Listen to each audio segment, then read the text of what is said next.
Hello दोस्तों, super TET की इस पावन बेला में आप सभी का स्वागत है। सुपर टेट की आपको जैसे कि पता है कि जो रिक्तियां हैं वो पूर्ण करने के लिए वैकेंसी आने वाली है और आपको जो बेस्ट से बेस्ट कंटेंट हो सकता है, हिंदी का, मैथ का, इंग्लिश का, ईवीएस का, पर्यावरण का, मतलब जो भी बेस्ट से बेस्ट कंटेंट हो सकता है वो आपको इसी चैनल पे मिलेगा। ठीक है, आपको ये क्लास देखने के बाद पता चलेगा कि एक्चुअल में चीज़ें कैसे सीखी जाती हैं, सिंपल नोट्स किसे बोलते हैं, जल्दी रिवीजन वाले नोट्स किसे बोलते हैं और चीज़ें याद कैसे होती हैं। ठीक है, तो हम लोग पूरी की पूरी क्लास को याद करते हुए चलेंगे, चीज़ों को समझते हुए चलेंगे और इसके बाद हम लोग दूसरा चैप्टर जो करेंगे वो बोली का करेंगे। वैसे पहले बोली करना चाहिए, फिर हम लोगों को करना चाहिए था आपका वर्णमाला, लेकिन हम लोग पहले वर्णमाला करते हैं और फिर बोली करते हैं। ठीक है, बोली वाले चैप्टर को मैक्सिमम याद करना होता है। वर्णमाला चैप्टर क्या है कि आपको इसमें लॉजिकली समझना होता है। तो चलिए शुरू करते हैं और पहले क्वेश्चन की तरफ आगे देखते हैं कि क्या हमको दिया गया। यहाँ पे आपको मैं थ्योरी कराऊंगा, कोई सिर्फ पीवाईक्यू करने से कुछ नहीं होगा। पहले मेरी बात सुन लो, कुछ भी फायदा नहीं होगा। आप सिर्फ प्रैक्टिस सेट कर रहे हो, कोई फायदा नहीं उसको करने का। पूछा जाए वर्ण एवं वर्णमाला, आपको दोनों बातें पता होनी चाहिए कि पहले तो आपको पता होना चाहिए कि वर्ण क्या होता है, फिर आपको पता होना चाहिए कि वर्णमाला एक्चुअल में भैया क्या होती है। बात किया जाए वर्ण क्या होता है, आप बोलोगे भाषा की सबसे छोटी इकाई तो ध्वनि होगी जो मौखिक होती है और इसके अधिक टुकड़े न किए जा सकें उसे वर्ण कहते हैं, जो कि लिखित रूप होता है। कैसा रूप होता है? लिखित रूप। तो आपसे कोई पूछे कि भाषा की जो सबसे छोटी इकाई है वो कौन सी, बोलोगे मौखिक रूप से तो ध्वनि है भैया। लेकिन अगर हम बोलें कि उसे हम लिख दें और जिसके टुकड़े और ना किए जा सकें वो हमारा वर्ण कहलाता है या अक्षर कहलाता है। जैसे मैंने कहा कि लिख दे छोटा, इसके आप टुकड़े नहीं कर सकते हो। मैंने यहाँ लिख दिया छोटी ई, इसके आप टुकड़े नहीं कर सकते हो। मैंने यहाँ लिख दिया छोटा ओ, इसके आप टुकड़े नहीं कर सकते हो। तो भाषा की वह इकाई जिसके और टुकड़े ना किए जा सकें या सबसे छोटी जो लिखित इकाई है उसे मेरे भाई क्या बोलते हैं? आप बोलोगे उसको हम बोलते हैं वर्ण। तो मेरे हिसाब से वर्ण में किसी को कोई डेफिनेशन में दिक्कत नहीं होने वाली होगी। सबको समझ में आ गई बात? चलिए अब बात करते हैं वर्णमाला की। तो जो ये वर्ण होते हैं, अगर इन वर्ण को हम व्यवस्थित और क्रमबद्ध समूह के रूप में लिखते हैं, कैसे लिखते हैं? आप बोलोगे भैया व्यवस्थित और क्रमबद्ध समूह के रूप में अगर हम इन वर्णों को लिख देते हैं तो जो संरचना तैयार होगी उसे हम वर्णमाला कहेंगे। उसे ही हम क्या कहेंगे? वर्णमाला कहेंगे। बिल्कुल समझ में आ गई बात? यानी इन वर्णों को हम कैसे लिखते हैं? आप बोलोगे भैया एक वर्ड हमको याद रखना है कि इन वर्णों को हमको व्यवस्थित रूप से लिखना है और व्यवस्थित के साथ में इसे हमें क्रमबद्ध तरीके से भी लिखना है। क्रमबद्ध तरीके से भी लिखना है। आई होप ये वाली बात आपको समझ में आ गई होगी। ठीक है, हाँ या ना एक बार जल्दी से बोलेंगे। बोलोगे बिल्कुल भैया, बेहतरीन तरीके से बात समझ में आ जाती है। आगे बात करते हैं वर्णों की कुल गणना के बारे में। हमें पता है कि टोटल वर्ण हमारे कितने होते हैं भैया? टोटल हमारे वर्ण होते हैं 52। किसकी बात हो रही है? 52 वर्ण कहाँ होते हैं? बोलोगे 52 वर्ण होते हैं वर्णमाला में। कहाँ पे होते हैं भैया? वर्णमाला में हमारे 52 वर्ण होते हैं। अब उनका विभाजन किस तरीके से किया जाता है, इनके बारे में थोड़ा सा हम लोग चर्चा करने वाले हैं। आप बोलोगे भैया हमारे 11 तो इसमें स्वर होते हैं। हमारे स्वर कितने होते हैं? 11 हमारे स्वर होते हैं, आ से लेकर के औ तक। ये हमारे 11 क्या होते हैं? स्वर होते हैं। आप बोलोगे भैया यहाँ पे 2 हमारे अयोग वाह होते हैं, जो हमारा अंग और आहा होता है, यानी जो विसर्ग और अनुस्वार होता है, ये हमारा अयोग वाह के अंतर्गत आता है।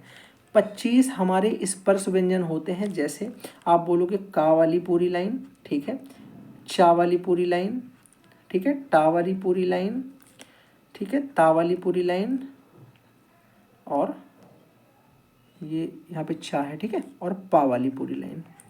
तो मेरे भाई का कबूतर, खा खरगोश, का गमला, घा घड़ी, अणा, ये हमारी 5 हो गए। ऐसे भैया चा छा जा छाना 5 हो गए, टा ठा डा डा ना 5 हो गए, ता था दा धा ना 5 हो गए और पापा बाबा माँ 5 हो गए। तो टोटल 5 5 करके जब हम काउंट करेंगे तो हमारे 25 हो जाएंगे। ये हमारे स्पर्श व्यंजन होते हैं, जो हमारा का वर्ण हो गया, चा वर्ण हो गया, टा वर्ग हो गया, ता वर्ग हो गया और पा वर्ग हो गया। बातों को याद रखेंगे, आगे और डिटेल में इनके बारे में हम चर्चा भी करने वाले हैं। अगर हम आगे यहाँ पे बात करें तो बोलेंगे भैया अंतस्थ व्यंजन क्या होते हैं? आप बोलोगे वह व्यंजन जिनमें अत्यधिक हमें घर्षण उत्पन्न नहीं करना पड़ता है, आसानी से हवा मुंह से निकल आती है और स्पष्ट रूप से हम बोल लेते हैं, वो हमारे इस अंतस्थ व्यंजन कहलाते हैं। कौन कौन से होते हैं? बोलोगे भैया एक होता है या, र, ल, व। कौन सा, या, र, ल, व, ये हमारे अंतस्थ व्यंजन होते हैं। कितने होते हैं, 4। ऊष्म व्यंजन कितने होते हैं, बोलोगे भैया स, श, श, ह, कितने होते हैं ऊष्म व्यंजन, 4 होते हैं। यहाँ पे आप याद रखिएगा संयुक्त व्यंजन कितने होते हैं, संयुक्त व्यंजन भी 4 होते हैं। एक होता है सा छत्री, त्रा त्रिशूल, ज्ञा ज्ञानी, श्र श्री, ठीक है, श्रा से श्री। आप बोलोगे यहाँ हमने एक बात और समझी भैया, क्या इन प्रश्नों से हमारे सुपर टेट में हमें कोई हेल्प मिलने वाली है? हम आपसे कहेंगे कि भैया बिल्कुल आपको हाँ 100% इनसे हेल्प मिलने वाली है। तो कुछ लोगों का क्वेश्चन होगा कि इनसे क्वेश्चन भैया कैसे आएगा। याद रखिएगा ये आपके सारे के सारे क्वेश्चन अगर आप ध्यान से देखोगे तो ये आपके संख्यात्मक प्रश्न हो सकते हैं। कौन से प्रश्न हो सकते हैं, संख्यात्मक प्रश्न हो सकते हैं, जिसमें आपसे डायरेक्ट पूछा जाता है कि बताओ जो वर्णमाला है उसमें स्वरों की संख्या कितनी है। आप बोलोगे भैया 11। देखो ये एक नंबर आपको दिलाएगा। स्वरों की संख्या कहाँ से कहाँ तक, आ से लेके औ तक आप लिख दोगे, छोटा बड़ा छोटी, उसमें आपको ढूंढने को मिल जाएगा निम्नलिखित में से कौन सा स्वर है, आप बता लोगे। 2 नंबर का क्वेश्चन यहाँ से बन सकता है कि नहीं, हाँ या ना। भैया अयोगवाह की संख्या कितनी होती है, 2। एक तो क्वेश्चन ये बन सकता है। अयोगवाह कौन कौन से होते हैं, आप बोलोगे अनुस्वार और विसर्ग, इस तरीके का ऑप्शन मिल सकता है। निम्नलिखित में से कौन सा अयोगवाह है, विसर्ग, आहा लिखा है, अंग लिखा है, का लिखा है, खा लिखा, का लिखा।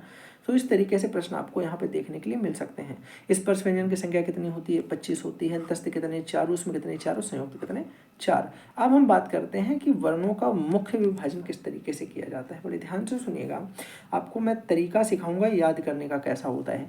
बोलोगे भैया हिंदी वर्णमाला को मुख्य रूप से 2 भागों में हमने बांटा। कितने भागों में बांटा, एक बार बोलेंगे। बोलोगे भैया 2 भागों में बांटा है। एक तो हमने इसको बांट दिया है स्वर के रूप में, दूसरा बांट दिया है इसे व्यंजन के रूप में। एक तो बांट दिया है स्वर के रूप में, एक बांट दिया व्यंजन के रूप में। याद कैसे रखेंगे भैया, हमें पता है कि जो स्वर होता है, स्वर स्वर होता है स्व से स्वर और स्व से स्वतंत्र। याद रखो, क्या याद रखोगे, स्व से स्वर और स्व से स्वतंत्र याद रखेंगे। और इसी तरीके भैया जो व्यंजन होता है वो दूसरा वाला, तो ये पता हो जाएगा कि अगर ये स्वतंत्र है तो ये स्वतंत्र नहीं होगा, ये परतंत्र है, ध्वनियाँ है। मतलब क्या होता है स्वतंत्र और परतंत्र का, ध्यान से सुनिएगा। अभी मैं आपको एक एक चीज़ यहीं क्लास में याद करवा दूंगा, आपको कुछ भी नहीं पढ़ाना है इसके बाद में। जितना मैं आपको क्लास में पढ़ाऊंगा आपको याद हो जाएगा। सुनिएगा, आपने कहा भैया बहुत सिंपल सी बात है, स्वर वह ध्वनियाँ होती हैं जो स्वतंत्र होती हैं। स्वतंत्र मतलब क्या, मैंने कहा जब मैंने छोटी ई लिखा, या मैंने छोटा आ लिखा, या मैंने बड़ा आ लिखा, या मैंने बड़ी ई लिखी, तो मुझे किसी की भी आवश्यकता नहीं पड़ी, किसी भी एक व्यक्ति से मुझे हाथ पैर नहीं जोड़ने पड़े कि भैया मुझे कंप्लीट करो, मुझे पूर्ण करो, मुझे किसी के हाथ नहीं जोड़ने पड़े। लेकिन जो हमारी व्यंजन ध्वनियाँ होती हैं इनके लिए हमें हाथ पैर जोड़ने पड़ते हैं। जैसे मैंने कहा का लिखा है, तो आपने कहा भैया का ऐसे हम लिखते हैं, लेकिन का को लिखने में याद रखिएगा का होता है हलंत वाला और इसके साथ एक व्यंजन के साथ में स्वर लगा होता है, तभी व्यंजन की ध्वनि कंप्लीट होती है। यानी का के अंदर एक आ छुपा होता है। तो यानी अगर हम बोलें कि वह बताओ वह वाली ध्वनियाँ कौन सी होती हैं जिनके उच्चारण में हम स्वरों का प्रयोग करते हैं या स्वरों का हेल्प लेते हैं, स्वरों की प्रयोग करते हैं, मदद लेते हैं या हेल्प करते हैं, हेल्प लेते हैं। किसकी मदद ली जाती है, आप बोलोगे भैया मदद लेते हैं हम, किसकी मदद लेते हैं, स्वरों की उच्चारण में। वह कौन सी ध्वनियाँ होती हैं, आप बोलोगे वो होती हैं व्यंजन ध्वनियाँ। तो जितनी भी व्यंजन ध्वनियाँ हैं, जैसे मैंने कहा कहीं पे लिखा है धा से धनुष, आपने कहा भैया धा थोड़ी होता है, धा तो होता है हलंत वाला, ये है व्यंजन और ये इसके साथ आ लगा है, ऐसा होता है ये तो पूरा। तो आपको ये बात समझ में आ गई कि जब हम बात करेंगे व्यंजन की तो बोलेंगे ये भैया स्वतंत्र नहीं होती हैं, इनके उच्चारण में स्वरों का प्रयोग किया जाता है। लेकिन जब बोला जाएगा स्वर, तो आप बोलोगे भैया स्वर जो होती हैं वो एकदम ही स्वतंत्र ध्वनियाँ होती हैं, उन पर किसी का जोर नहीं, वो अपना मस्त मौला टाइप की होती हैं। ठीक है, बात समझ में आ गई, हाँ या ना, एक बार बोलेंगे जल्दी से। आप बोलोगे भैया बिल्कुल बात समझ में आ गई, आप साथ ही साथ रिवीजन भी करते चलो। ठीक है, अब हम बात करते हैं भाग 1 की, जिसमें हम लोग बात करेंगे भैया स्वरों के बारे में। जितना आपको मैंने शॉर्ट में समझाया था, याद करो जरा कि स्वरों की संख्या कितनी होती थी, आपको याद होना चाहिए भैया। स्वरों की संख्या तो 11 आपने बताई थी, कितनी बताई थी स्वरों की संख्या, तो भैया 11 होती थी। कहाँ से लेकर के, आपने कहा था भैया छोटा आ से लेके औ तक की संख्याएं हमने देखी थी, वहाँ पे 11 संख्याएं थी टोटल स्वरों की। तो एकदम से याद रहेगी ये वाली बात, बोलोगे हाँ बिल्कुल याद रहेगी। और ये कौन था ये तो भैया स्वतंत्र रूप से जो बोली जाती हैं, उच्चारित की जाती हैं, उनको हम स्वर बोलते हैं। ये वाली बात भी हमने पढ़ ली। तो क्या यहाँ तक बात समझ में आई? अब हम इनके बारे में थोड़ा सा और देखते हैं। अगर हम स्वरों का डिवीजन करें या फिर उसको हम बांटें, तो आप बोलोगे स्वरों को भैया हम मुख्यतः 3 भागों में बांटते हैं। कितने भागों में? 3 भागों में। एक तो हम बात करते हैं हर्ष स्वर, इसको हम बोलते हैं हर्ष स्वर, मतलब बड़ा जल्दी बोल दिया जाने वाला स्वर, जिनका उच्चारण चट से हो जाता है। कैसे हो जाता है? चट से बोलेंगे भैया। हमने टोटल कितनी पढ़ी? हमने टोटल भैया पढ़ी है 11, स्वरों की संख्या 11 पढ़ी, जिनमें से ह्रस्व स्वर आपसे पूछे जाते हैं तो आप बोलोगे ह्रस्व स्वर की संख्या होती है 4, और इनके उच्चारण में एक मात्रा का समय लगता है। कितना लगता है? एक मात्रा का समय लगता है। एक मात्रिक स्वर अगर आपसे पूछे जाते हैं तो बोलोगे वो होते हैं ह्रस्व स्वर। क्या होते हैं? ह्रस्व स्वर। ऐसे भैया, एक तो ये एक मात्रा का समय लगा, इन्हें हम और किस नाम से जानते हैं? तो भैया ह्रस्व स्वर को ही याद रखना, ह्रस्व स्वर को ही हम मूल स्वर के नाम से भी जानते हैं। ह्रस्व स्वर को ही हम मूल स्वर के नाम से भी जानते हैं। और याद रखिएगा, ये प्रश्न पूछा जा चुका है कि मूल स्वरों की संख्या कितनी होती है? आप बोलोगे मूल स्वरों की संख्या 4 होती है। कौन कौन से 4 होते हैं? छोटा आ, छोटी ई, छोटा ऊ, री से ऋषि। इस बात को बड़े ध्यान से याद रखिएगा भैया। एक बार बोलेंगे कि क्या ये बात आपको समझ में आ गई? बोलोगे बिल्कुल समझ में आ गई। कोई हमसे पूछता है कि स्वरों का विभाजन कितने भागों में हुआ, हम बोलेंगे भैया उच्चारण के अनुसार अगर हम बात करते हैं, जो समय के अनुसार, वो हम यहाँ पे कितना लेते हैं? हमने कहा भैया स्वरों का जो विभाजन है वो हमने 3 भागों में किया। एक तो ये संख्यात्मक प्रश्न बना, दूसरा स्वरों की टोटल संख्या कितनी? 11, ये संख्यात्मक प्रश्न है। तीसरा मूल स्वरों की टोटल संख्या हमारी कितनी है भैया? 4 है, ये संख्यात्मक प्रश्न है। ह्रस्व स्वर भी मूल स्वर को कहते हैं, यह भी एक प्रश्न बन सकता है। इनके उच्चारण में कितना समय लगता है? एक मात्रा का समय लगता है। और इनके आपसे पूछे जाए कि कौन कौन से मूल स्वर होते हैं, आप बोलोगे छोटा आ, छोटी ई, छोटा ओ, री से ऋषि। याद रहेगा कि हाँ या ना? जल्दी से बोलो एक बार। आगे बात समझ में चली। अब बात करते हैं दीर्घ स्वर की। तो याद रखिएगा, दीर्घ स्वर में भी हम लोग बड़ा सिंपल तरीके से समझेंगे। हमने कहा भैया हमने पढ़ा पहले इससे ह्रस्व स्वर, उसके हमें उच्चारण में समय लगा था एक मात्रा का। कितना समय लगा था? आप बोलोगे भैया एक मात्रा का। यहाँ पे हमें समय लगने वाला है 2 मात्रा का। कितने मात्रा का? 2 मात्रा का। द्विमात्रिक स्वर आपसे पूछे जाए तो आप बोलोगे भैया वो तो दीर्घ स्वर होते हैं। कौन से होते हैं? दीर्घ स्वर। ऐसे एक और होता है जिसमें हमें 3 मात्रा का समय लगता है। एक ही जगह सारे लिख रहे हैं, याद कर लो। ये तो हमारा हो गया मूल स्वर। कौन सा हो गया? या तो हम इसको बोलेंगे मूल स्वर, या हम इसी को एक और नाम से जानते हैं, वो होता है ह्रस्व स्वर। ह्रस्व स्वर, ठीक है। दीर्घ स्वर या मूल स्वर या ह्रस्व स्वर। ये तो हो गया एक मात्रा का। आपसे बोला 2 मात्रा का। 2 मात्रा के लिए आप समझ गए कि वो होता है भैया दीर्घ स्वर। कौन सा होता है? दीर्घ स्वर। 3 मात्रा के लिए आप बोलोगे भैया वो होता है प्लुत स्वर। कौन सा होता है? प्लुत स्वर। तो आपको ये सारी बातें मेरे हिसाब से समझ में आ जानी चाहिए कि एक मात्रा के लिए हमें मूल स्वर या ह्रस्व स्वर की बात करेंगे, 2 मात्रा के लिए दीर्घ स्वर की बात करते हैं, 3 मात्रा का समय लगता है तो प्लुत स्वर की बात करते हैं। और प्लुत स्वर का एक ही एग्जाम्पल आपको याद रखना होता है, ओम। बस ये एक एग्जाम्पल आप याद रखो, ओम वाला होता है, ठीक है। आपसे पूछा जाए 2 मात्रा के लिए, तो 2 मात्रा में अब आप एक बात यहाँ पे और याद रखिएगा, क्योंकि पूछ दिया जाता है कि दीर्घ स्वर का विभाजन कितने भागों में होता है। दीर्घ स्वर का विभाजन भी हम लोग 2 भागों में करते हैं। कितने भागों में? 2 भागों में हम दीर्घ स्वर का विभाजन भी करते हैं। एक तो हमारा होता है जिसको हम बोलते हैं मूल दीर्घ स्वर। कौन सा? बड़ा आ, बड़ी ई और बड़ा ओ। अब याद रखिएगा ये मूल दीर्घ स्वर हैं, लेकिन अगर आप कंफ्यूज ना हो तो आपको याद होगा जो हमने मूल स्वर पढ़े थे वो सारे इनके छोटे वर्जन है। ये बड़ा आ था तो वो छोटा आ था, ये बड़ी ई थी तो वो छोटी ई थी, ये बड़ा ओ था तो वहाँ पे छोटा ओ था, और वहाँ पे एक री और था। यानी आपसे पूछे जाएं कि जो 4 हमने मूल स्वर पढ़े थे वो कौन से हैं, तो आप बोलोगे 4 मूल स्वर तो हमारे ये थे, ये हमारे 4 मूल स्वर थे या फिर 4 ह्रस्व स्वर थे। इन्हीं का जब हम अपडेट वर्जन देखते हैं, देखो री का तो अपडेट वर्जन में इसमें पढ़ना नहीं है मैं, तो इनके जब अपडेट वर्जन हम कर देंगे, मतलब इनका छोटा आ का बड़ा आ कर दो, छोटी ई का बड़ी ई कर दो, छोटा ऊ का बड़ा ऊ कर दो, तो ये हमारे मूल दीर्घ स्वर बन जाते हैं। क्या बन जाते हैं? दीर्घ। एक बार जल्दी से बोलेंगे कि भैया बात समझ में आ गई। एक बार जल्दी से बोल देंगे कि ये बेहतरीन तरीके से मुझे पूरा कॉन्सेप्ट समझ में आ गया, बड़ा सिंपल तरीके से आपने इसे एक्सप्लेन कर दिया। दूसरे नंबर पे आप बात करते हैं संयुक्त स्वर की। तो संयुक्त स्वर ऐसे स्वर होते हैं जो 2 स्वरों से मिलके बनते हैं। ये अकेले नहीं बनते हैं, ये भैया 2 स्वरों के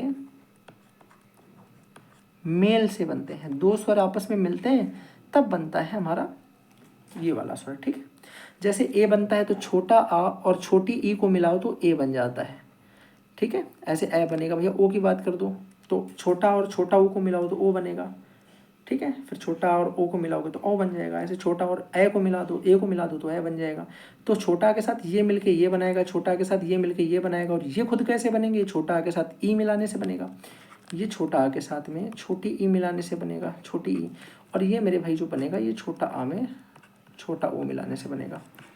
तो ये वाली बात भी आपको याद रखनी है, थोड़ी सी ज़रूरत पड़ सकती है आपको, ठीक है। बाकी जब हम संधियाँ पढ़ेंगे तो हम इनके बारे में डिटेल में बात करते हैं। आगे अगर हम बात करते हैं और देखिएगा भैया, प्लुस स्वर के बारे में मैंने आपको बता दिया कि 3 मात्रा का समय लगता है। कितनी मात्राओं का समय लगता है? 3 मात्राओं का। 1 मात्रा का समय, 2 मात्रा का समय, 3 मात्रा का समय। ओम मैंने आपको समझा भी दिया कि ओम जो है इसका उदाहरण होता है। ये वाली बात भी मैंने आपको बता दी है। आई होप आपको ये वाली बात समझ में आ गई होगी। 3 गुना समय हमें प्लुस स्वर में लगता है, 2 गुना समय हमें दीर्घ स्वर में लगता है, 1 गुना समय हमें मूल स्वर में या ह्रस्व स्वर में लगता है। फिर मैंने आपको मूल स्वर बता दिए कौन से होते हैं। फिर मैंने आपको मूल के जो दीर्घ होता है उसके भी 2 पार्ट हैं। एक तो हमारा मूल दीर्घ स्वर हो गए, दूसरा हमारा हो गए संयुक्त स्वर। तो मैंने आपको वो भी सारी बातें बता दी। आई होप आपको मज़ा आ गई होगी। वो जल्दी से बोलेंगे, ठीक है। हाँ चलिए, बहुत अच्छी बात है। अब बात करते हैं स्वर निर्माण की प्रक्रिया। थोड़ा सा इस पर हम लोग ध्यान देने वाले हैं कि स्वर का निर्माण एक्चुअल में हम लोग कैसे करते हैं, किन के योग से क्या परिणामी निकलता है। देखिए, पहले नंबर पे हम बात करते हैं सजाती स्वर। सजाती स्वर का मतलब होता है जब एक जैसे 2 स्वर मिलते हैं तो उनमें से बड़ा वाला बन जाता है। जब एक जैसे 2 स्वर मिलते हैं तो उनमें से बड़ा बन जाता है। जैसे मैंने कहा, अगर मैं आपसे बोलूँ, आप बड़े ध्यान से सुनिएगा, मैंने आपसे कहा, मैंने कहा अगर मैंने छोटा आ में छोटा आ मिला दिया तो इसमें से बड़ा क्या होता है? इसका होता है बड़ा बड़ा आ। तो ये होता है सजाती स्वर। छोटी में छोटी मिलाओगे तो बड़ी, इस तरीके से, ठीक है। तो ये हमारे क्या हो गए? बोलोगे तो भैया हमारे सजाती दीर्घ स्वर हो जाएंगे। अगर हम बात करें संयुक्त ए की, संयुक्त ए की, संयुक्त ओ की और संयुक्त औ की, मैंने आपको भी बता भी दिया थोड़ी देर पहले कि छोटा और छोटी अगर हम मिलाएंगे तो हमारा क्या बन जाएगा? ए बन जाएगा। छोटा और ए को अगर हम मिलाएंगे तो हमारा क्या बन जाएगा? ए बन जाएगा। छोटा और छोटा ओ को हम मिलाएंगे तो हमारा क्या बन जाएगा? ओ बन जाएगा। छोटा आ और ओ को हम मिलाएंगे तो हमारा क्या बन जाएगा? ओ बन जाएगा। आई होप इसमें किसी को भी कोई प्रॉब्लम नहीं होने वाली है। ये मैंने आपको पहले ही बता दिया है, अगर आपको याद है, थोड़ी देर पहले अगर आपको याद है तो जब मैंने आपको यहाँ पे संयुक्त स्वर पढ़ा है, मैंने आपको यहीं पे चीज़ें बता दी कि एक्चुअल में ये कैसे बनता है और ये कैसे बनता है, और इनमें छोटा मिलाने से ये बन जाता है, इसका छोटा मिलाने से ये बन जाता है। ये बातें मैंने आपको पहले ही समझा दी। बड़े आराम से चल रहे हैं, कोई जल्दबाजी तो नहीं लग रही? बिल्कुल भी नहीं लग रही ना। चलिए, अब नंबर पे हम बात करते हैं भैया भाग 2, जिसको हम बात करेंगे व्यंजन की। किसकी बात करेंगे? व्यंजन। तो व्यंजन तो आपको पता है कि स्वरों की सहायता से बोले जाने वाले वर्ण होते हैं। और व्यंजन आपको ये वाली बात भी पता होगी। क्या बात आप पूछेंगे एक बार कि भैया व्यंजन में तो हमको ये वाली बात भी पता है कि जो व्यंजन होते हैं एक्चुअल में क्या होते हैं? जो व्यंजन होते हैं इनको हम परतंत्र स्वर भी तो बोलते हैं। ये तो डिपेंड होते हैं ना स्वरों पे। व्यंजन खुद कहाँ बोला जा सकता है? व्यंजन तो स्वर की सहायता से बोला जाता है। तो अब मैं बात करता हूँ यहाँ पे कचटप। ये तो आप देखो, ये वाला बकवास आप ना भी याद करो, कोई दिक्कत नहीं, आपको खुद पता होता है। का कबूतर वाली लाइन आती है भैया, फिर चा चम्मच वाली लाइन आती है भैया, फिर टा टमाटर वाली लाइन आती है, ता तरबूज वाली लाइन आती है, पा पतंग वाली लाइन आती है। ये तो आपको खुद ही पता है। 5 इसमें, 5 इसमें, 5 इसमें, 5 इसके, 5 इसके, टोटल मेरे भाई 25 जो हैं ये हो जाएंगे हमारे स्पर्श व्यंजन। इनकी बात हम लोग ऑलरेडी पहले कर चुके हैं। अब देखिएगा यहाँ पे बात समझिएगा बस। यहाँ पे हमको इम्पोर्टेंट क्वेश्चन जो बनता है वो कहाँ से बनता है? स्पेशली मेरे भाई सी टेट में क्वेश्चन बनता है और सुपर टेट में क्वेश्चन बनता है। देखो यहाँ से, इस जगह से, यहाँ से हमें क्वेश्चन मिलने वाला है। बड़े ध्यान से समझिएगा, हमें उच्चारण स्थान से मिलने वाला है क्वेश्चन, कन्फर्म ही मिलेगा, ठीक है। आपसे क्वेश्चन डायरेक्ट पूछेगा, बताओ निम्नलिखित में से कौन सा मूर्धन्य है या मूर्धा के उच्चारित होने वाला वर्ण है। और आपको उदाहरण में दे देगा एग्जाम्पल में, ऑप्शन में, टा टमाटर, चा चम्मच, का कबूतर, दा दवैत। तो आपको वहाँ पर टा टमाटर लगाना होगा, ठीक है। इस तरीके से प्रश्न हमें यहाँ पे मिलते हैं। तो आप याद रखिएगा, जो हमारा का वर्ग होता है पूरा का पूरा वो हमारा का से कबूतर और का से कंठ। तो ऐसे भी याद रख सकते हो कि हमारा कंठ से होता है। कहाँ से होता है? कंठ, यानी गले से निकलने वाले शब्द होते हैं, डायरेक्टली कंठ से निकलने वाले शब्द होते हैं।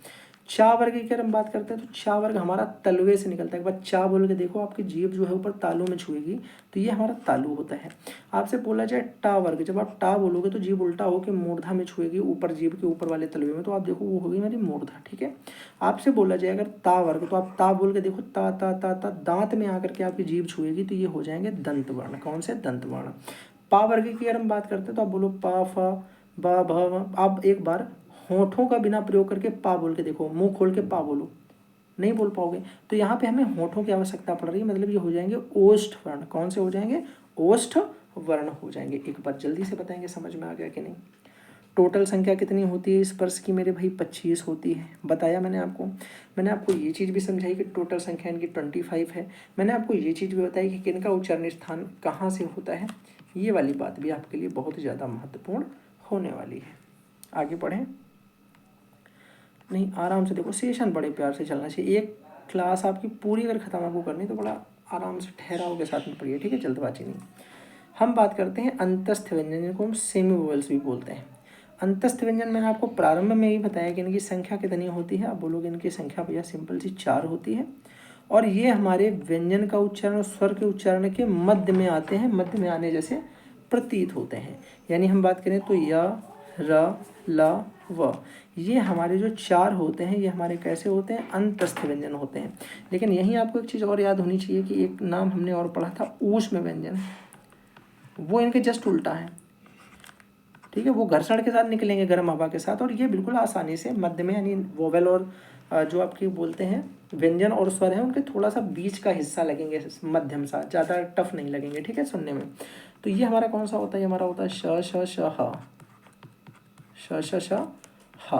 तो वो भी हमारे कितने होते हैं? वो भी हमारे 4 ही होते हैं। आई होप आपको ये चीज़ भी समझ में आ गई होगी। तो आपको ये बात पता चल गई कि अंतस्थ व्यंजन कौन से होते हैं। आप बोलोगे बिल्कुल भैया समझ गए, या, रा, ला, व, ये 4 होते हैं। मैंने आपसे कहा कि अच्छा बताओ भैया फिर ऊष्म व्यंजन कौन से होते हैं। आपने कहा भैया वो भी मुझे पता है, ऊष्म व्यंजन 0 और 4, मतलब 0 और 4 का मतलब कि 4 होते हैं। और कौन से होते हैं? सा, श, श, हा, सारे सा और एक मेरे भाई हा हो जाएगा, ठीक है।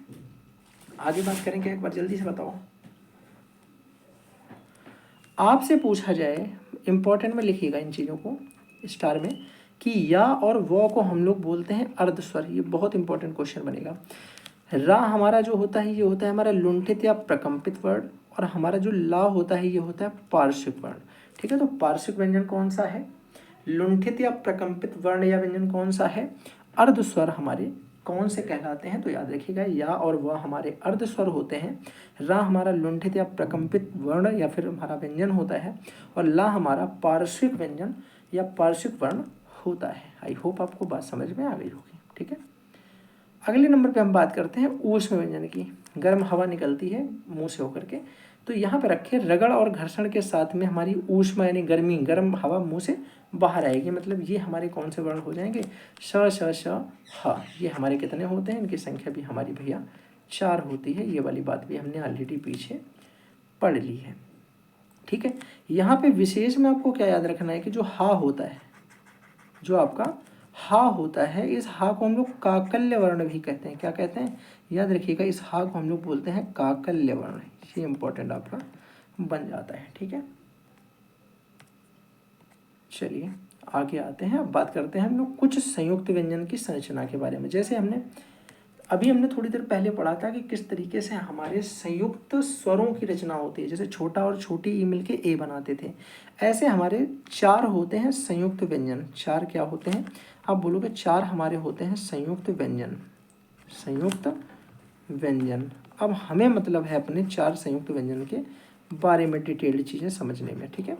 4 संयुक्त व्यंजन के बारे में हम चीज़ें थोड़ा आसानी से समझने की कोशिश करते हैं भैया। आइए अब हम पढ़ते हैं अपने 4 संयुक्त व्यंजन की बात। सुनिएगा भैया, जैसे हमने लिखा छा छतरी। छा छतरी बनता है का और षटकोण शाह से मिलके, तो कशा मिलेगा, ठीक है। तो इसमें हम लोग कभी इसको छा नहीं बोलते, हम लोग शाह बोलते हैं। जैसे कच्छा नहीं होता है, कक्षा होता है, ठीक है। ऐसे यहाँ पे देखो त्रा मिलता है ता और रा के मिला के, ज्ञा मिलता है जा और अइया को मिला के, तो ये जया होता है, ठीक है। जैसे विज्ञान नहीं होता है, विज्ञान होता है, लेकिन ये बोलना नहीं विज्ञान ही होता है, ठीक है। लेकिन आपने शायद इस समय देखा होगा, ये बहुत ज़्यादा एक चल रहा था कि, देखिए मुझे याद नहीं आ रहा है कि ये ज्ञानी है, तो नहीं सॉरी ये जियान है चल रहा था ना, तो वो जियान से हम लोगों ने ज्ञान याद कर लिया था कि ज्ञान है, तो वो जियान है ऐसे वाला, ठीक है। तो आप वैसे याद रख सकते हो, एक इंस्टा पे बहुत ज़्यादा वायरल चल रहा था उस टाइम। सरा की बात करें तो हमारा शाह और रा से मिलकर ये बनता है। याद रखिए, अगर यही चीज़ हमें कहीं ऐसी लिखी मिल जाती है कि का हलंत, षटकोण वाली शाह पे भी हलंत, और फिर बाद में आ लिखा है, तो भी गलत नहीं है, तो भी सही माना जाएगा, क्योंकि हमको पता है कि कोई भी व्यंजन अपने आप में पूर्ण नहीं है जब तक उसमें एक स्वर ऐड ना हो। तो ये स्वर के साथ मिलकर अपने आप को पूर्ण करेगा, ठीक है। परेशानी वाली कोई बात नहीं, आराम से बातें समझ में आ रही होंगी। लिखा है कि ये दो अलग अलग व्यंजनों के मेल से बनते हैं, इसलिए इन्हें स्वतंत्र वर्ण ना मानकर संयुक्त माना जाता है। तो ये स्वतंत्र वर्ण क्यों नहीं होते हैं? क्योंकि ये मिल के बने हैं, खुद से इनकी कैपेसिटी नहीं है अपने आप को वर्णित करने की। चलिए बात करते हैं घोषत्व और प्राणत्व की बात करते हैं। मतलब यहाँ घोषत्व और प्राणत्व के हिसाब से हम दो तरीके के वर्ण पढ़ेंगे। एक तो पढ़ेंगे घोष, ठीक है, सघोष और अघोष पढ़ेंगे यहाँ पे हम लोग, ठीक है। नीचे बात करते हैं पहले अल्प प्राण व्यंजन क्या होते हैं, महाप्राण व्यंजन क्या होते हैं, सघोष क्या होते हैं, घोष क्या होते हैं, इनकी हम लोग बात करने वाले हैं, ठीक है। पहले नंबर पे हम लोग बात करेंगे सबसे पहले अल्प प्राण। अल्प मतलब कम, देखो ध्यान से सुनना इसको। अल्प मतलब कम, लेकिन बात हम कम की कर रहे हैं, लेकिन हम लेंगे ज़्यादा वाला, 1 3 5। और जब हम बात करेंगे महाप्राण किसकी, ध्यान से सुनना, जब हम बात करेंगे महाप्राण की, तब देखो बात हम महा यानी ज़्यादा वाली कर रहे हैं, लेकिन लेंगे हम केवल कम, इससे 2 4। तो जब हम 2 4 लोगों की बात करेंगे तो वो महान हमेशा 2 4 लोग ही होते हैं। आप ऐसे याद कर सकते हो कि महान लोग हमेशा कितने मिलते हैं भैया, या तो 2 या तो 4। महान लोग केवल 2 4 ही मिलते हैं। बाकी सारे कैसे होते हैं, बाकी सारे हमारे इस टाइप के होते हैं, अल्प प्राण। अल्प लोग कैसे होते हैं, अल्प लोग 1 3 5, ऐसे याद रख लो भैया। महान प्राण अगर आपको महा याद रहेगा कि महान लोग 2 4 ही होते हैं, तो बाकी जो बचे हैं वो कौन होंगे, अल्प प्राण। अब आप लोग सोच रहे होगे भैया यहाँ पे 5 के बाद 6 7 भी तो लिख सकते थे, पर मैंने कहा नहीं लिख सकते थे। बड़े ध्यान से सुनना क्यों नहीं लिख सकते थे। मैंने कहा किसी भी वर्ण को हम बात करें, चाहे का वाला बात करें वर्ग, चाहे खा वाला, चाहे टा वाला, चाहे चा वाला, तो इसमें मेरा 5 वर्ण ही तो होते थे, का ख ग घ ण, 5 ही तो होते हैं। तो इससे ज़्यादा जब है ही नहीं तो हम कहाँ से इनसे ज़्यादा की बात कर लेंगे।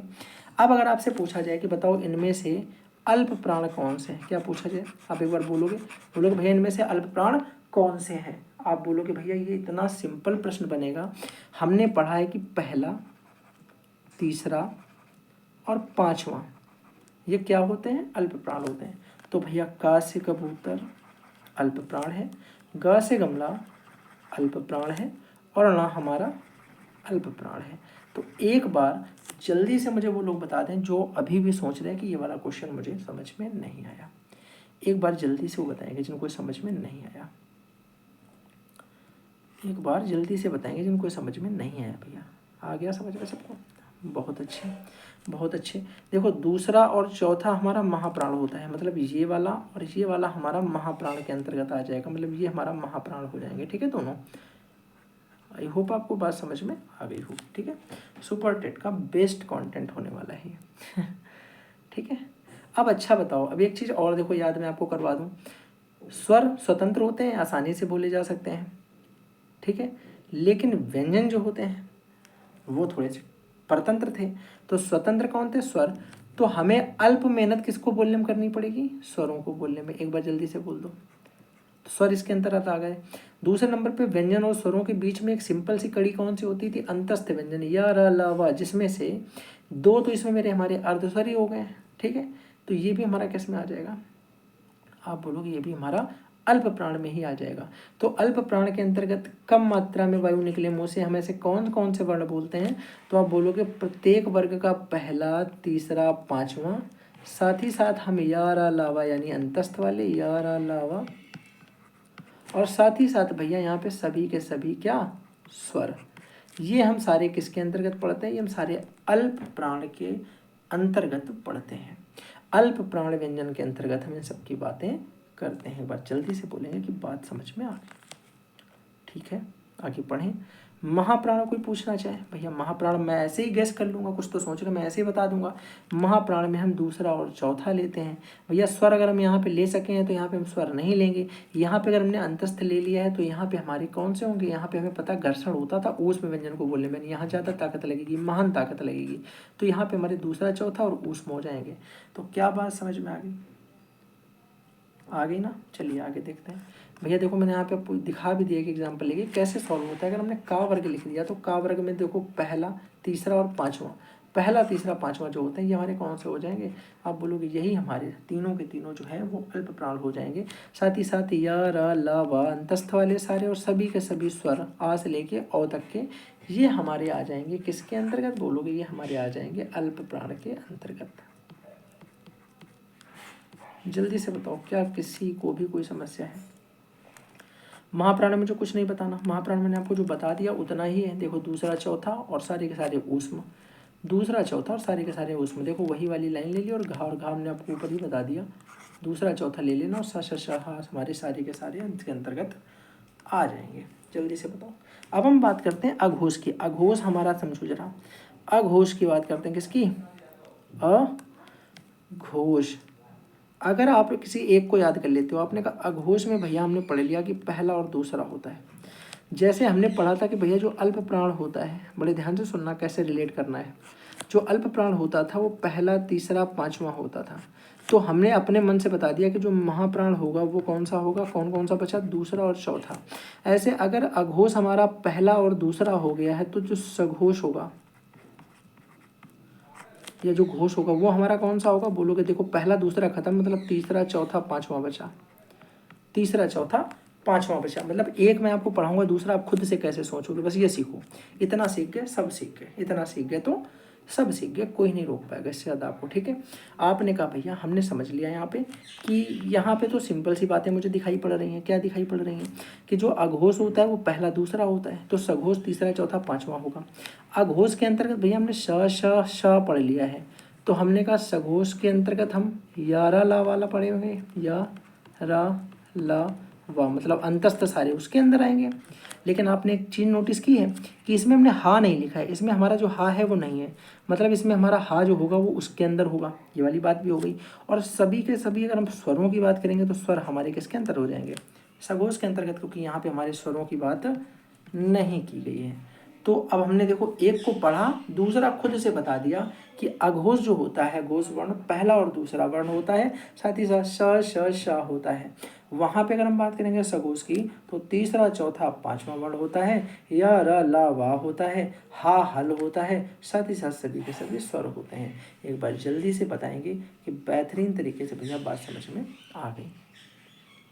ठीक है, अब देखो घोष या हम लोग सघोष की बात करते हैं तो हमने क्या पढ़ा? हमने कहा घोष या सघोष की बात करते हैं तो सिंपल सी बात, इनके उच्चारण में स्वर तंत्रियों का झनकार और कंपन होता है। वर्ग का देखो तीसरा चौथा पांचवा, मैंने आपको बताया सही निकला कि नहीं निकला। मैंने आपको अंतस्थ बताया यार अलावा, सही निकले कि नहीं निकले। मैंने आपको सभी स्वर बताए हाँ या ना, सही निकले कि नहीं निकले। और ये देखो हा से हल किस में आता है? इसमें आता है। बेहतरीन तरीके से अघोष, घोष और सघोष, अल्प प्राण, महाप्राण, व्यंजन, उच्छिप्त व्यंजन, संयुक्त व्यंजन, स्वर कैसे बनते हैं, स्वर निर्माण, जो भी पढ़ाया, क्या नहीं आया है बस वो बताना है, क्या नहीं आया है। साथ ही साथ याद रखो इस क्लास को देखने के बाद कल इसकी प्रैक्टिस शीट भी हम लोग सॉल्व करेंगे। कल हम लोग इसकी प्रैक्टिस शीट भी सॉल्व करेंगे जिसमें आपको लगभग भैया 30 बेस्ट क्वेश्चन मिलने वाले हैं। 30 बेस्ट क्वेश्चन मिलने वाले हैं। हम लोग पहली थ्योरी क्लास करेंगे और दूसरी हमारी जो होगी वो हमारी प्रैक्टिस क्लास होगी। स्पेशली ये बैच चलेगा सुपर टेट, यूपी टेट और मेरे भाई सी टेट टाइप के बंदों के लिए। बाकी अगर कोई कंपटीशन लेवल की हिंदी की तैयारी कर रहा है तो उसके लिए तो ये रामबाण होने वाला है, उनके लिए तो कंफर्म मिलेगा। सुपर टेट के लिए स्पेशली ये बनाया गया है बैच। ठीक है, आगे बढ़ते हैं भाई, आगे देखते हैं। आपको ये बात पूरी समझ में आ गई, ये बात आपको मैंने पूरी बता भी दी है, आगे चलते रहिए भैया। अब बात करते हैं उच्चारण स्थान चार्ट के बारे में। हमने वहाँ पे क्या पढ़ लिया? हमने वहाँ पे ये पढ़ लिया कि जितने भी हमारे व्यंजन होते थे उनका उच्चारण स्थान क्या होता था। कंठ से क्या निकलता था? का खा गा घाना। तालु से क्या निकलता था? च छ ज झ ना। ठीक है भैया। ओष्ठ से क्या निकलता था? पा फा बा भा मा, ओष्ठ ओंठों से। फिर मैंने कहा मूर्धा से क्या निकलता था? टा ठा डा ढा ना। ठीक है, टा ठा डा डा ना। अगर हम बात करें कि बताओ आपका दंत से क्या निकलता था, तो बोलोगे ता था दा धा ना। दांत से ता वाली लाइन, टा वाली लाइन मूर्धा से निकलती है, का वाली लाइन कंठ से निकलती है, चा वाली लाइन हमारी तालु से निकलती है। हाँ, चा वाली लाइन हमारी तालु से निकलती है और भैया का वाली लाइन हमारी कंठ से निकलती है। ये सारी बातें हमने पढ़ी थी। यहाँ पे हमको देखना है कि उसी कंठ से हमारा छोटा बड़ा आ, का वर्ग, हा और विसर्ग, सारी चीजें एक साथ ले ली हैं। तो जो कंठ होते हैं वो का वर्ग तो होता है, इसके साथ में हा से हल, विसर्ग, छोटा आ, बड़ा आ, ये भी हमारा इसी में आता है। इसी प्रकार हमने तालु देखा, आपने बोला तालु से भैया चा वर्ग तो निकलता ही है, लेकिन इसी के साथ में छोटी ई, बड़ी ई, या से यज्ञ, श, ये भी हमारा इसी से निकलता है, सब तालव्य बोलेंगे। इसी प्रकार भैया जो मूर्धा होता है, तो मैंने कहा मूर्धा से ट वर्ग तो निकलेगा ही, लेकिन इसके साथ में री र श षटकोण, ठीक है, ये भी हमारा निकलेगा, इनको मूर्धन्य कहेंगे। तो ये चीज़ें भी हमको याद होनी चाहिए। एक बार जल्दी से बोलेंगे। उच्चारण चार्ट भाग 2 हम देखते हैं, ऊपर आधा बना हुआ है, ठीक है। दंत की बात करें तो दंत से आपको पता है हमारा ता वर्ग तो निकलेगा, साथ में ल और श भी निकलेगा, इनको हम दंत कहेंगे। आप कहोगे भैया ऐसे ओठ थे तो ओठ से में पा वर्ग तो अपना पता ही था कि पा फ ब भ म तो निकलेगा ही, लेकिन इन्हीं के साथ में छोटा और बड़ा ऊ भी आप बिना होठों का प्रयोग करें नहीं बना सकते। मुंह खोल के छोटा ऊ बना के दिखाओ, मुंह खोल के नहीं बोल पाओगे तो ये हमारे ओष्ठ हो जाएंगे।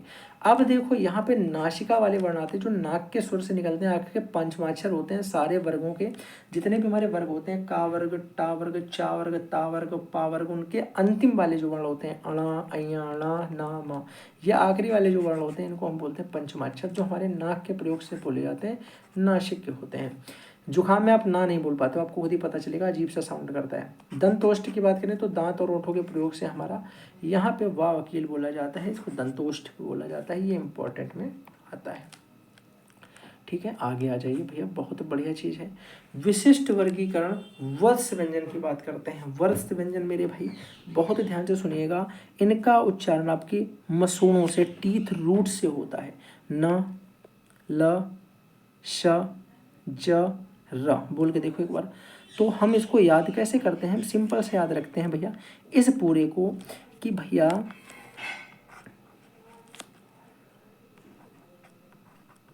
जल एक साथ रख लो इन दोनों को, ठीक है, और इसको आपको रसन एक साथ लिख दो, जल रस न। तो जल रस न, जल जो होता है उसी से रस बनता है, तो कोई बोला नहीं, उसने बोला भैया जल पियोगे कि रस, तो बोला नहीं, ऐसे याद कर लो। तो आप याद रखो कि जल रस न, यानी जल सरन जो आपका होता है, नल सजर जो आपका होता है, वो हमारे सारे क्या होते हैं, याद रखने की ट्रिक में आपको लिखा भी है भैया, नल सजर। आप ऐसे भी याद रख सकते हो, आप जल रस ना याद रखो, सिंपल सी बात है, याद रहेगा। ये हमारे होते हैं सिंपल से कौन, वर्ष व्यंजन होते हैं मेरे भाई, ठीक है, याद रखोगे, इंपॉर्टेंट में आएगा। बात करते हैं अनुस्वार और अनुनासिक की। तो अनुस्वार तो आपको मैंने बता दिया था कि हमने जब अयोग वाह पढ़े, अयोग वाह में हमने विसर्ग पढ़ा, अयोग वाह के अंतर्गत हमने विसर्ग यानी अंग और आहा पढ़ा। क्या है, अनुस्वार और विसर्ग हमने किसके अंतर्गत पढ़ा, आप बोलोगे भैया अनुस्वार और विसर्ग हमने दोनों ये किसके अंतर्गत पढ़े थे, अयोग वाह के अंतर्गत। अयोग वाह की संख्या कितनी होती है, बोलोगे भैया 2 होती है। दोनों की बात की थी, अनुस्वार और विसर्ग की। याद रखिएगा, प्रश्न पूछा जाता है, यूपी टेट में हाल ही का जो पेपर हुआ था उसमें ये प्रश्न पूछा गया, तो सी टेट में भी क्वेश्चन पूछा जा चुका है। सुपर टेट के लिए बहुत ज़्यादा इंपॉर्टेंट प्रश्न बनने वाला है। आपसे पूछेगा अनुस्वार का उच्चारण में जो वायु है वो कहाँ से निकलती है, तो याद रखेंगे अनुस्वार के उच्चारण में ध्वनि जो है केवल और केवल नाक से निकलती है, जैसे कंगन, चंचल। अनुनासिक की अगर हम बात करते हैं तो इसमें चंद्र बिंदी लगी होती है, इसमें सिर्फ बिंदी लगी होती है। तो चंद्र बिंदी अनुनासिक में होती है, बिंदी सिर्फ अनुस्वार में होती है। बहुत ध्यान से सुनिएगा, ये दोनों बातें बहुत इंपॉर्टेंट होने वाली हैं आपके लिए। और ध्वनि जो होती है ये हमारी नाक और मुंह दोनों के साथ में निकलती है, दोनों से निकलती है। तो आपसे बोला जाए कि बताओ नाक प्लस मुंह वाला कौन सा है, एक तो नाक प्लस मुंह याद रखना है, और दूसरा नाक और मुंह जब दोनों सही है तो उस इंसान को मुंह कैसा लगेगा, चांद सा रोशन चेहरा लगेगा। लेकिन अगर किसी की केवल नाक है और मुंह नहीं है तो वो हमको कैसा लगेगा, एकदम सन्नाटा लगेगा, एकदम बिंदु लगेगा। कैसा लगेगा, बिंदु भाई। तो ये बिंदु भाई हो गए, और ये नाक और मुंह के साथ में चांद सा रोशन चेहरा मिलेगा। तो ये दोनों बातें आप याद रखोगे। एक बार जल्दी से बोलेंगे कि हाँ भैया बेहतरीन कॉन्सेप्ट, सिंपल से सिंपल जैसा बताया जा सकता था आपने वैसे ही बताया है। एक बार जल्दी से बोल दो, कमेंट बॉक्स भरी मिलनी चाहिए। वीडियो को शेयर करना है भैया, वीडियो शेयर करेंगे, मुझे मोटिवेशन मिलेगा, मैं क्लासें कंटिन्यू कर दूंगा। सारा का सारा पेड जैसा कंटेंट आपको फ्री में मिल जाएगा। बेहतरीन कॉन्सेप्ट, एकदम 1 नंबर की पीपीटी, ठीक है। बात करते हैं पार्श्विक व्यंजन की, तो हमने बात की है ला की। बात करेंगे करपंतित लुंटित की, तो हमने रा की बात की है।